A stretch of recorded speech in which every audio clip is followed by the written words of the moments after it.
I wouldn't be here if it wasn't for other Black women, PhDs and professors who have done the work to make space for me able to be an artist, a scholar, and a curator.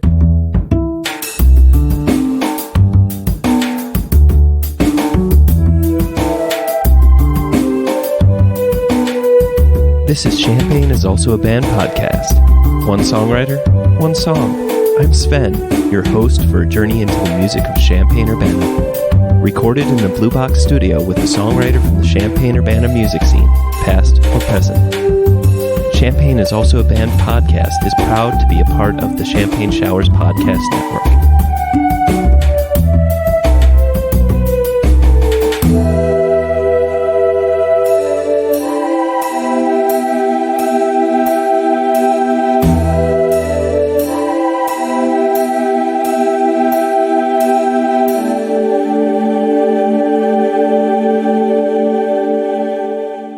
Welcome to Champagne is Also a Band podcast. Today, I have Blair, aka lovenloops, on the show today, and we're going to be listening to her song, Black Girl Levitation, from the album Don't Ever Forget It.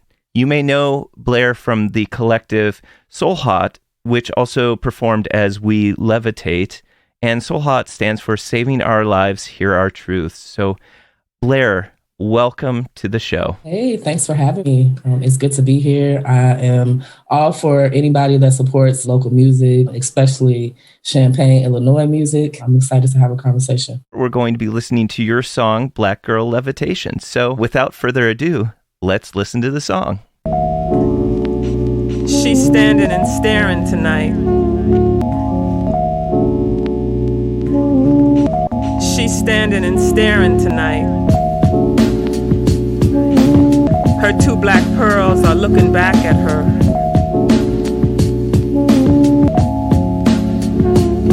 Her two black pearls are looking back at her. The mirror is hers tonight, not her mother's. Black-eyed Susan's, black-eyed Shakira. All her wings are out now. Black-eyed Susan's, black-eyed Shakira. All her wings are out now. Levitation. Levitation. All the voices telling her to get out the way, step to the side. Black-eyed Susan's, black-eyed Shakira.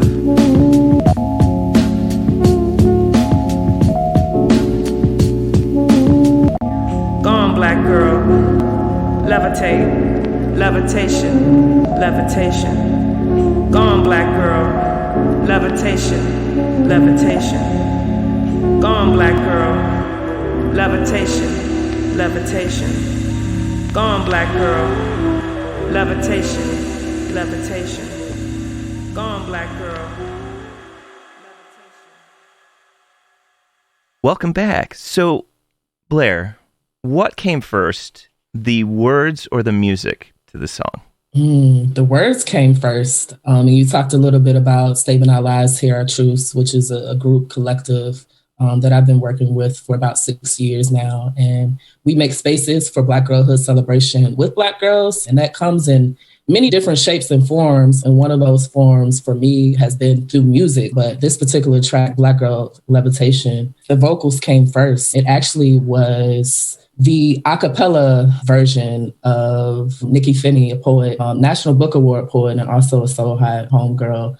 She participated and came to the first Black Girl Genius Week here in Champaign. And one of the things that we do in SOLHOT, and one of the things that came out of Black Girl Genius Week and being a part of We Levitate, was that we would host studio sessions. So during Black Girl Genius Week, it would be a series of teachings, concerts, skill shares, talks. And then we would Levitate would organize studio sessions where we have the artists that we invite, whether that's people who are not from Champaign, also local artists. We would have folks come together and we would do studio and make a song. And that particular Black Girl Genius Week, which was the first one, we made a track called Black Girl Genius. And Nikky Finney started that track with a poem that she wrote. One of the cool things about our process during studio, during Black Girl Genius Week, is that everything that we make, maybe except the music, that's kind of chosen sometimes beforehand. But the words, we write everything that we, bring into the space is typically written the day of. And so we usually come up with a theme and then we'll have a writing session. Black Girl Levitation, which is on Don't Ever Forget It, is samples of Nikky Finney's a cappella recording. I guess a little bit background about just Love and Loops and my practice. I think one of the things that I really value and really intentional about is like what kind of voices and things I bring into the samples and loops that I make, which is also a really big part of me. So I'm from Richmond, Virginia. I always mention just a big part of, being from there and growing up there in that music scene, like hip hop, funk, jazz, just a big part of it, particularly just this lo-fi beat music. I always tell people like Richmond, low key, high key is, I think really pioneering a lot of that sound. And so when I started graduate school, I wanted to start making music. Before then, I never really got into music. I was like just a typical hip hop head. Like I was into the music. I used to like organize concerts. And so, SOLHOT, We Levitate brought me to also making it. I came to graduate school to think about how to expand ideas about Black girlhood and working with Black girls. And in that work with SOLHOT, I also came to the space of making and creating music. But with that and thinking and being with a group and a collective and thinking about Black girlhood, I'm very intentional about what voices I bring in. And so like Nikky Finney, that particular recording was really special. Dr. Brown she just kind of slid it to me after Black Girl Genius Week, just use it. It wasn't something that I just had, it was given to me as a gift to do something special with. One of the things that is very, very apparent, at least in your music and also very much so the Black Girl Genius, is very much of a collaborative nature. And then also, absolutely, once you, I want to say, absorb the words in a way, like you internalize them and then, but also interpret them back. And the reason I say that is looking at your Bandcamp page for this album, you talk about your mother. And I don't know if you're comfortable talking about that, but yes, it's so very powerful, and I almost feel like overwhelmed by it because there's it's so much of your reflection upon your mother and what she meant to you.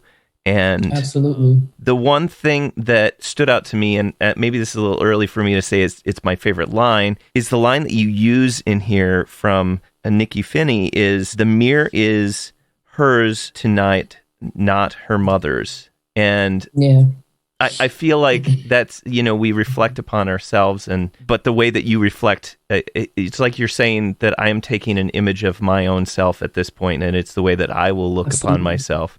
I feel a little overwhelmed at like, how do I parse all this out in a way that's a question?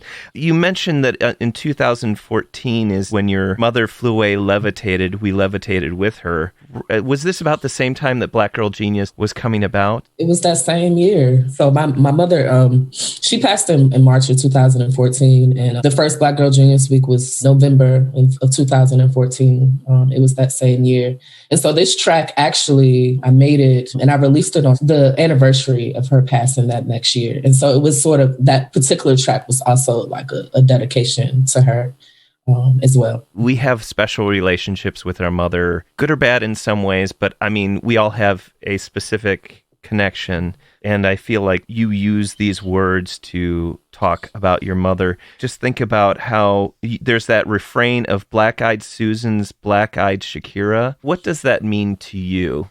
I think it's definitely layered meanings. I think that's definitely a part about being with a collective and a group of people, because I bet you for everyone, that means a lot of different things. For Nikky Finney, for sure. But I think when I think about it, and I think about the context of Nikky Finney, Black Girl Genius, and what we do, it's sort of like this symbol. I think it's, you're thinking about like a Black-Eyed Susan and just how beautiful and vibrant it is. Like when those Black-Eyed Susans like bloom, like Black-Eyed Susan, Black-Eyed Shakira, which is, for me, that just signifies Black girlness, Black girlhood in all of its complexity and queerness and variety. It also speaks to, I think, this relationship connection to nature and being and growth. And that moment where you're like, I see my mother, but I'm also like, I see myself too. It's kind of like I'm ready. Like I'm ready to bloom. I'm ready to levitate. Like I think that in many ways like that, Black Eyed Susans definitely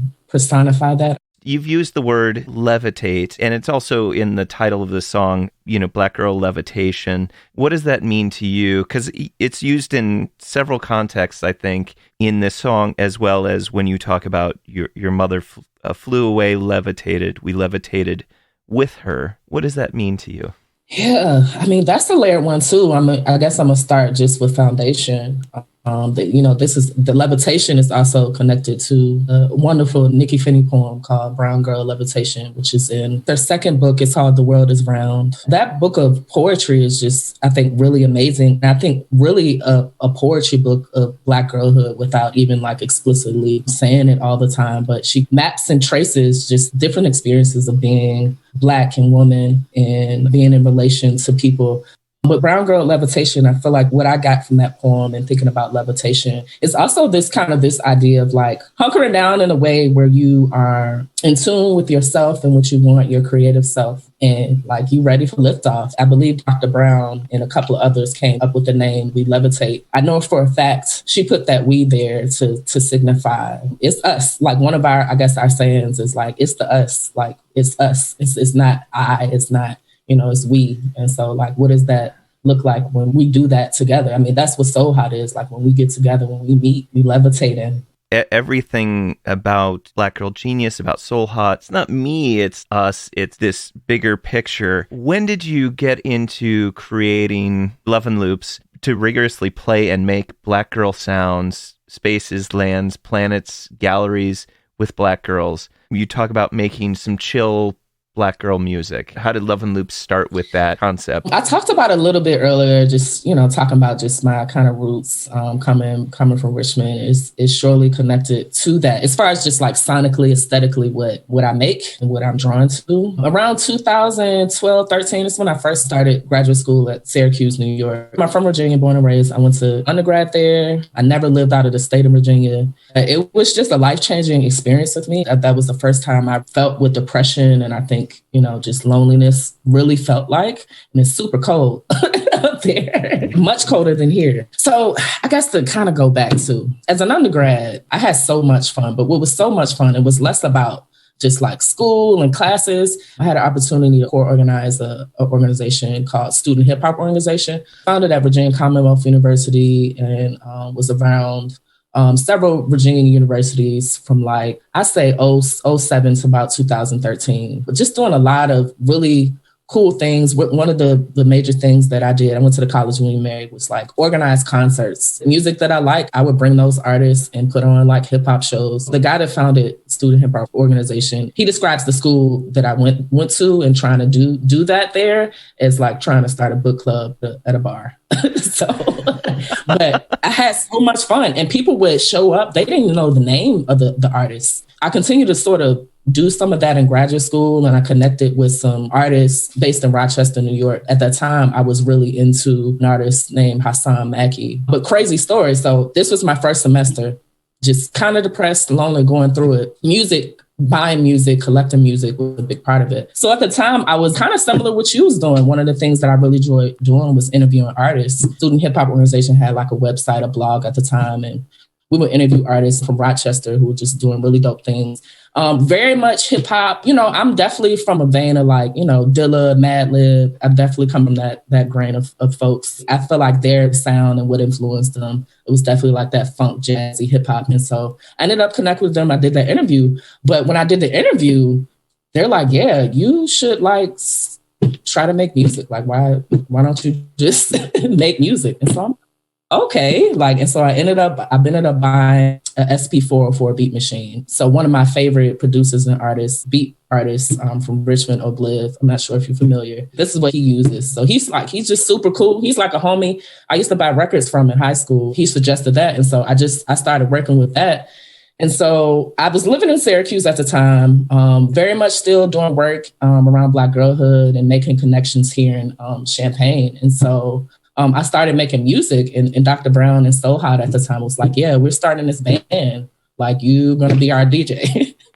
This was like prior to Black Girl Genius Week. So let's say I started like kind of making it around 2012. This was prior to Black Girl Genius Week. She was like, yeah, we got a band. You're going to be our DJ. And I'm just like, okay. I, never really DJed before either. And now I'm like, I can definitely consider myself to be a DJ and, do a lot of practicing. And I hate that COVID's around because I wanted to get into some more DJing locally. That's a little bit, I feel like that's a lot of it about how Love and Loops kind of came about. I think that's more about how I started getting into the music. I didn't start off calling myself anything. That didn't really come about until my mother passed away. I was making sounds. I would share stuff on SoundCloud, but I don't know, I wasn't really that interested in, or, that focused on like trying to make a project or like having it branded anyway. I wanted to have fun with it. I wanted to name this particular practice of making beats and loops and sampling Black women, Black girls, Black feminist thinkers over it. Like I really wanted to name it. And so love is definitely a big theme that comes up in SOLHOT and in Black Girlhood and Black feminist theories and practices. A lot of the Black women poets and writers that I listen to, that's a huge thing. Loops. That's what I do. I love making loops. And so I'm like, okay,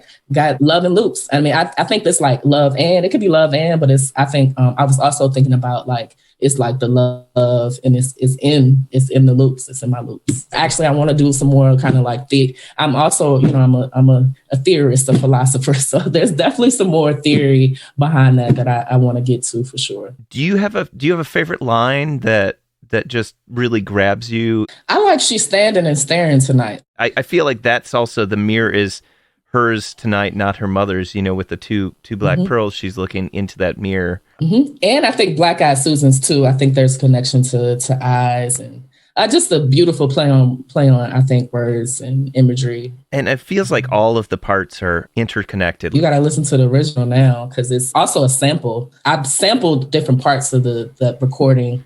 I don't know, to be honest, when I made it really felt like an out-of-body experience. That track is literally... I made a loop that, I was sort of feeling at the time, and I chopped up some different samples of the poem onto my 404. And then I just recorded. I didn't even really, it was just kind of like one take. I recorded it and I was like, that's it. I put a little effect at the end. I don't know, give it this kind of levitation or elevation in some way. With this song too, I had a hard time not listening to it with my eyes open. I always felt like I had to close my eyes because there's like this very meditative and like absorbative, if that's a word. Like, absolutely. I wanted to kind of take it in. I want to say as a white male, I feel like that is not my experience, but to be able to take the opportunity to experience it through somebody else's words. This is one thing that words and music, it just transcends in so many ways. And I want to thank you for having these pieces in this collection of these great ideas and celebration of like humanity, if you want to just say in the larger picture, humanity. And I really appreciate it. I really appreciate just the time you really took to do research about the track, listen to it and to be with it. I feel like the people that know me, that know that song, that album around that time, know about my mom, but I don't think I get really many questions about that. And that means a lot to me because it's connected to that. It's connected to the work that I do with SOLHOT and my own music, what I continue to do. So I greatly appreciate that. Even in the midst of the current coronavirus pandemic, the Jubilee Cafe is continuing to serve packaged, home-cooked meals free to all every Monday evening, 5 to 6:30 p.m. Meals are available for pickup outside the 6th Street door to the Community United Church of Christ in Champaign, Illinois, 805 South 6th Street. Jubilee Cafe's mission remains the same. Feed hungry people by cooking healthy and delicious meals. We are open to anyone who cares to receive a meal. For information on the meal or how to volunteer, go to the Jubilee Cafe CUCC Facebook page or email us at jubilee.cafe@community-ucc.org.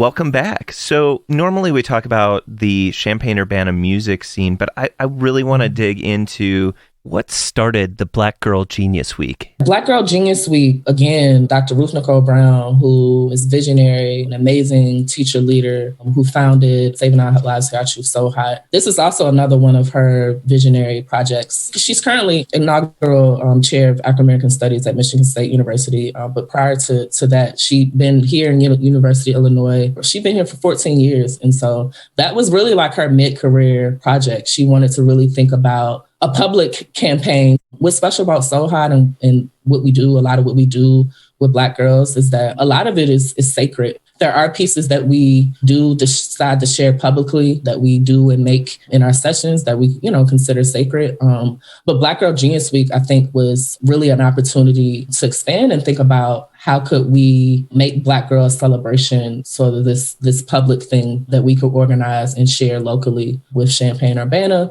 and bring different Black girl artists from around the world together, whether that's previous SOLHOT homegirls throughout the year, other artists that we love and want to bring together. And so she's a genius, an amazing visionary for Black Girl Genius Week. So it started in 2014. This past 2019, Dr. Brown received a couple of major grants to continue it and make it a national effort. So in 2019, we had Black Girl Genius Week in Columbia, South Carolina, Chicago, Illinois. We have one here as well. It's also expanded. It's Dr. Brown, Dr. Ruth Nichole Brown. The one that was in Chicago, didn't that also involve Mother Nature as part of that group? They were there. Yeah. Mother Nature.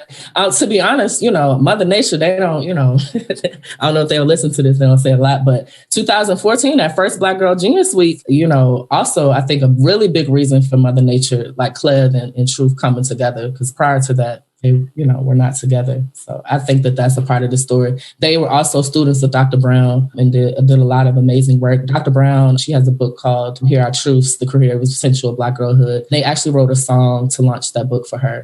Dr. Brown be knowing. Dr. Brown is amazing at bringing people together. Dr. Brown, as well as Dr. Smith, and I feel like I've never asked a question specifically like this. How has it been as a Black woman to try to exist within academia, trying to, be taken seriously and because, I mean, obviously it's necessary to have a Black Girl Genius Week.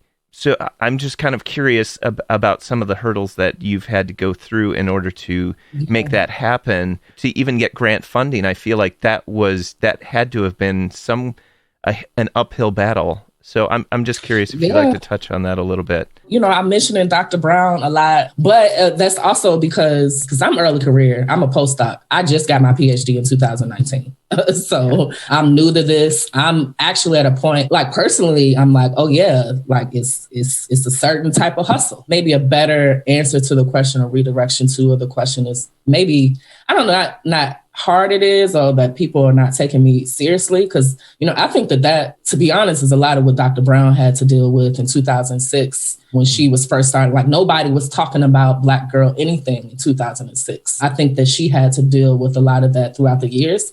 I think now, to be honest, I think a lot of more so, not that people don't take me serious and not just with SOLHOT. I think there's just national conversation about Black girls matter, just different conversations about Black girls and education now that weren't, happening before. I think people are expected in a different way. I think even down to community partners and different schools and people we work with, they're like, we want SOLHOT. That wouldn't have happened 10 years ago. I think of that work. And I think a lot of the grunt of like people not taking, Dr. Brown and SOLHOT serious, in those beginning years. Especially because we in this moment too, where folks are really, trying to figure out ways to big corporations and universities to profit off of diversity and inclusion and, anti-racism. So they want it. So the issue now for me is like, well, what do you want it for? I think what I've learned for Dr. Brown is, you really got to do what you want to do. They're going to have, folks going to have a lot of suggestions and things they think should be happening. But like, at the end of the day, we're there to make a space that Black girls can see as theirs. And so I think that that's, also most important to me. And I think that also what keeps me in the academy, but also just in and of this world. I think it's also, what keeps me here, continuing to make those spaces with people, with Black girls, intergenerationally. I think I'm at a point too where I'm thinking about what, as I'm, PhD, what is my particular, contribution going to be, especially after all of these years? What do I want it to be? What do I have the capacity for? Because it's a lot. You're right. Even now I'm like, okay, I got to start applying for grants. I got to, trying to get on this tenure track. I'm like, oh my God. Right. So now I think what's happening too is that, also I think the university and academia too has, we're in this increased kind of professionalization and privatization that professors got to be entrepreneurs. Like it's like you're a professor, you're teaching, you're doing schoolwork, but you're also running your own business. You got to apply for grants. You got to have students, employees. You got to, publications. Not, I do art stuff, so I'm probably going to expect to have an art practice and to. So yeah, I'm just, and that's not to say that I'm not, I don't want to do it, but I'm sitting with the complexities, those contradictions of it all. But you're right, it's a lot. It's definitely a lot. Thank you for having a CV. I have to say that makes it easier. But I was looking at your research interests of Black girlhood, Black feminist, poetic genealogies. Your art, your history is so linked in with the things that we create. That's such a big part of identity. And so are you a poet? Would you consider yourself a poet? Or is that your, what do I say? Is that your... I actually struggle with that. I think I've struggled with calling myself an artist. So in my dissertation, I have a whole chapter where I'm like, one of my chapters is an analysis chapter where I'm writing poetry, a mini chapbook that's in response to We Levitate songs. It's kind of like love letters. So I do it. I'm not trained though. And so I guess that makes me nervous. I would love to publish. I want to publish outside of music too. I'm into like children's books. I would love to like publish a children's like poetry book, but I feel like I need to really get in the practice of like, I don't know, writing and revisions and stuff like that. I guess that's also the thing with calling myself something too. I think it's also very much linked to some type of practice, even if that's not like all the time, but like, I don't know. So I guess I'm all of those things. I guess when I think about it, I definitely consider myself to be an artist, a scholar, a curator. Right now, that's what it is, but it may change. A DJ sometimes. Do you find that there's that... I don't know, that adage, that stigma, whatever, that those can't teach. Do you ever feel like that ever in the academic world, like that kind of hangs over and kind of impedes you from feeling like an artist or somebody that is, I mean, it feels like the more that you know, the more that you realize that you don't know, maybe. I'm not sure where that all roots from. Absolutely. I mean, I think that's something too, I think, between myself, Dr. Brown, Dr. Porshé Garner, Jessica Robinson, who's a PhD candidate here. That's We Levitate. We definitely, I think had, conversations about like what it meant to be an artist, kind of this kind of imposter syndrome with it, but also like thinking about the work that we do, like the actual making space too, as this like artist practice, as this project. When you making spaces for Black girls, that takes a lot of time out. It's less time to be sitting in your studio by yourself. Like that is the studio practice, right? The studio art practice is making the space. That's a part of it.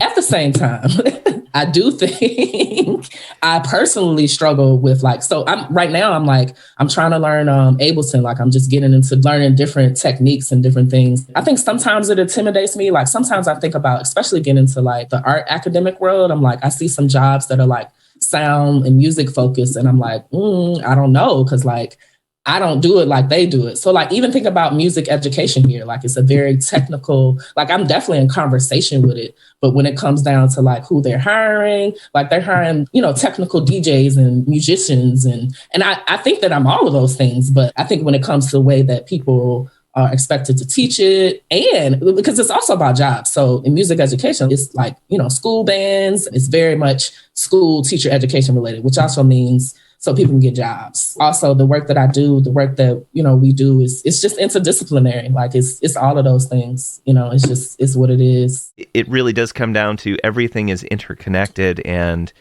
you can't have a good foundation without all all the corners Absolutely. being covered. Which I think is also a part of the reason that I'm even able to be here. I think it is in a lot of ways, which, again, go back to, I wouldn't be here if it wasn't for other Black women, PhDs and professors who have done the work to make space for me able to be an artist, a scholar, and a curator. I think the word is kind of, there's a legacy in front of you that you need to fulfill and carry on. I've just had this question that I keep coming back to. Because we're in the middle of a pandemic, what to you, and I've been thinking about this a lot, what makes a good music scene?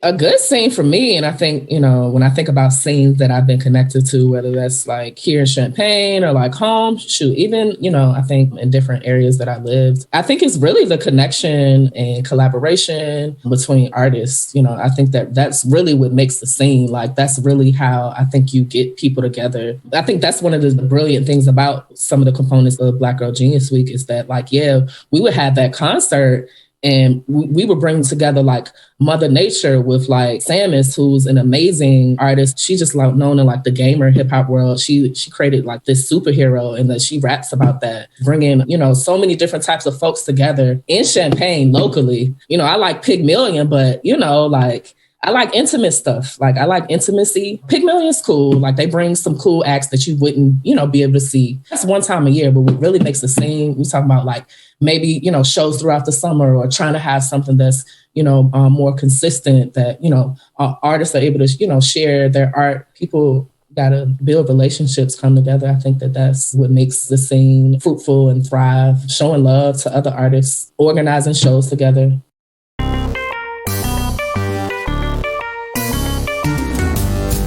COVID-19 got you down? You looking for some music? Some video games? Well, Exile Main Street still has all the things you need.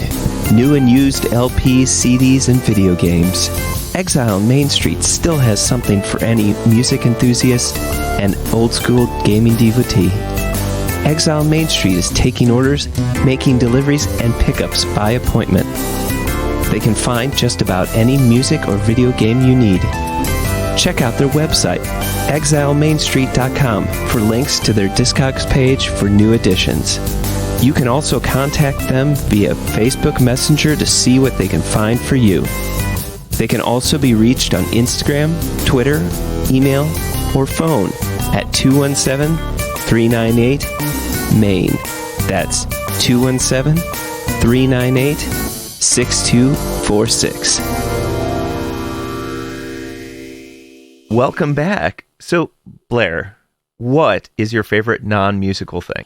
Currently, I'm really into children's books. Particularly, I've been reading children's books by June Jordan, Gwendolyn Brooks, Nikki Giovanni. I grew up on a book my mother brought for me by Nikki Giovanni called Spin a Soft Black Song. I don't know, when I think about sound and music and how that comes to my life, sonically too, I think that book, that text is a big part of how I think about and come to know sound. So yeah, children's books. I like cooking. I like being with family, friends, lovers. I just like to really enjoy simple moments with people. I think that for me, that's really important about, I think, being in this world, even beyond my work or what I do, what, artist practice I have, what I make, is to just really be in love with people, to enjoy it while I'm here. And I think, having lost my parents so young, surely has a lot to do with that. I enjoy being with people, making, laughing. The sun. Recently, during quarantine, I got into hiking and gardening. I've been enjoying that too. You had mentioned that you like children's books, but you also talked about that you would like to write your own children's book. What would you like those stories to be about? So right now, I've just sort of really been dreaming about it. And actually now that we're talking about it again, I think this is just a moment for me to just start just playing around, just write, just something. But I guess I'll just share with you a kind of the vision and dream I had when I was thinking about children's books. Also recently, I took a workshop with amazing painter, artist, drawer, Kwasi Dyson. It was through the School of Art and Design, but it was a drawing workshop. So recently I got into drawing. And so I've been also fascinated with the illustrations too. And like possibly like trying to draw some very trashy illustrations because I'm not really that great of a drawer. But I think that that's what really compels me about children's books is that sometimes, depending on the style, the aesthetic, one of my favorite children's book, Kamiko's Story by June Jordan, like the illustrations are just kind of very raw and not very rigid straight lines. And so I got really fascinated with that. When I think about just Black girlhood and growing up, like basketball was a big part of it, being on a basketball court. And so I wanted to write a book about like going to a basketball court as a Black girl. Because I used to love that. That was my first vision. And maybe it comes with like some music component. Like I would love to do that. Did you say earlier too that you wanted to make them poetic too? Possibly. I think that some of the children's book that I'm into, I think that is the cool thing about them because it's this mix of like story, fiction, prose, but it's also like poetic. Kamiko's Story by June Jordan was very unique about it is that she creates kind of blank spaces in certain lines. So she writes these poems. She gets Kamiko is writing these poems that readers can like add your own words to. And so it's like poetry within the story, Also, I think what, Black women artists do, we do it all. So I think that's, definitely what it sort of inspires me. And you mentioned cooking. Is there a particular dish that you really like to make? Lately, I've been salmon heavy. I'll fix salmon, sweet potato. For Thanksgiving this year, I didn't go home. I didn't decide to go home. My sister sent me some of my mother's like recipes that we grew up with. I just decided, what did I cook? I cooked mac and cheese from a recipe. Growing up, we used to make 7-Up lemon pound cakes. I made that. I made sweet potato pies. I made some quiche too. I killed it. And I had so much fun. I feel like it was one of those Black Girl Levitation moments where I was like, yeah, I could picture myself. I remember being in the kitchen with my mother. I wouldn't, like cook it from scratch, but I would watch her or she'll have me do side things. And I'm like, it's like muscle memory. Those are some of my recent favorite dishes. Well, Blair, thank you so much for coming on the show and telling me about your song, Black Girl Levitation, having a talk about the Black Girl Genius Week, hearing about the contributions of Dr. Brown, your desire to elevate the Black girl voice, and telling me about your passions. And thank you so much also, going back to the beginning, but I appreciate your candor and willingness to talk about your mother. I know that's a difficult thing to face and watch. Thank you for your amazing questions. It's really intentional. I really appreciate you taking the time today and talking with me. I really look forward to hearing and seeing the new works that come out of your creativeness. And thank you so much. Thank you.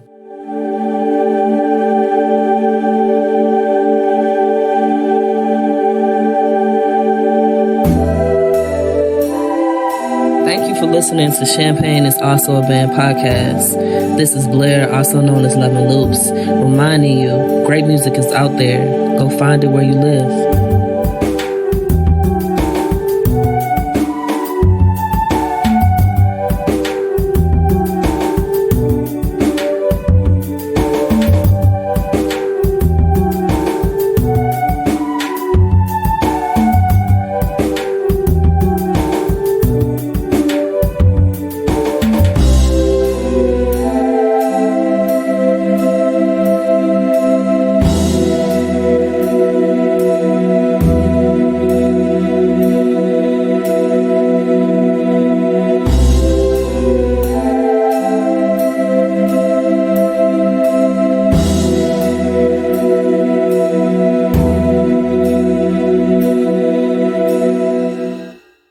You almost have an NPR voice. It's so good.